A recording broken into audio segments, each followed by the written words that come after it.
Are you studying for your real estate exam, but you're not sure if you know everything or if you know absolutely nothing?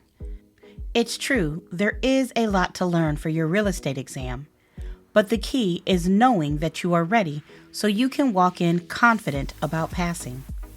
I meet with students all of the time who are really just looking for validation to see if they should test.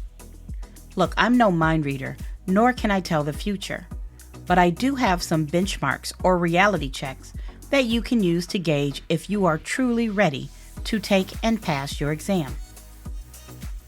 Number 1, you cannot shortcut this exam. Be honest with yourself. Did you really take the steps you need to ensure your readiness? Or did you watch a bunch of videos, buy a bunch of real estate exam books, and highlight a bunch of words in your notes, without really doing the heavy lifting of the not-so-fun studying? Have you tracked how much time you've put towards studying? And be honest, if your realtor had put in the same amount of time learning their real estate craft as you have to your studying, would you feel comfortable with taking their advice about a purchase that could cost hundreds of thousands of dollars? People who pass don't just randomly take the exam, they have a plan. Do you have a study plan, and have you followed it? Have you completed everything in that plan and gone over to make sure you've studied all of the information that could be on your exam?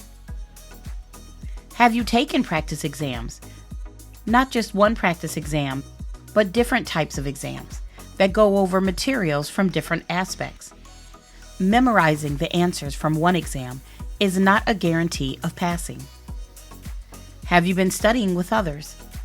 Studies show that when you study with other people, them helping you when you're lost on a topic, and you teaching them when you know the answer, that's one of the best ways to prepare for this exam and make sure that you truly know the materials.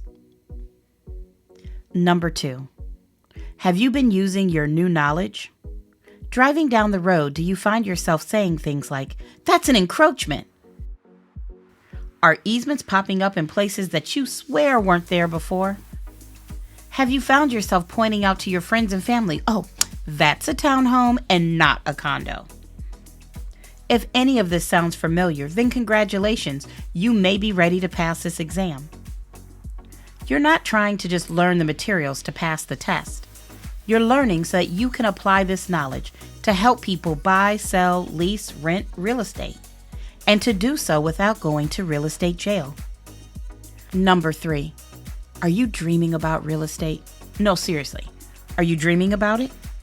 For almost 20 years, I've been teaching pre-licensing classes, and something I commonly hear students say right before an exam is, "Oh my gosh, I'm dreaming about real estate. I dreamt about easements last night and mortgages."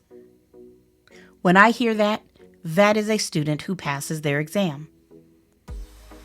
Studying for your real estate exam shouldn't become an obsession, but it should take priority if you are serious about getting your real estate license.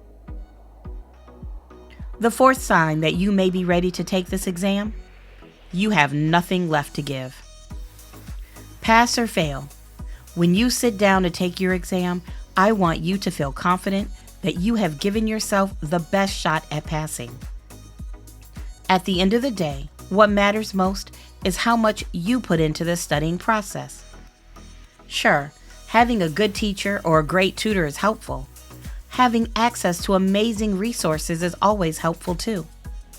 But if you have the greatest teacher, if you have the greatest resources, and you don't use them in the most effective way, well, that's about as helpful as having a picture of a glass of water when you are literally dying of thirst in the desert. AKA, not helpful at all. Remember number 1, you can't shortcut this exam. You can buy the materials, but you also need to make sure that you've done the work and that you've given the studying thing your all and that you've left nothing on the table. Because I'm being honest, I want to give you a bonus thought to whether or not you're going to be successful when you take your real estate exam. Many times, students come to me because they've been struggling with passing the exam. Some have attempted the exam 2 to 3 times, others 8 or 9 times. What I've realized is that sometimes not passing is directly related to a tester's anxiety levels. Are you letting your anxiety stop you from passing the exam? The truth is, in most states, about 50% of the people who sit for their licensing exam do not pass on the first attempt. It's a sucky number, and being on the failing side of that number is not what I want for you. But if you do find yourself there, does that mean you're going to give up? I'm really hoping the answer is no, because that same tenacity it takes to pass the exam, you're going to need it to find success in the real estate industry. So remove some of the pressure that you've put on yourself to pass, and just know that every exam attempt, pass or fail, is a step closer to your goals. It's only failure if you give up. There's no one guaranteed answer to whether or not you're ready, but I'm really hoping these 4 concepts will help you decide if you're ready to take your licensing exam, help you decide if maybe you should wait and keep studying, and for some people, decide if this is something you really want to move forward with. Well, that's all I've got. So if you have any questions or comments, feel free to drop them below. Otherwise, I'll see you next time.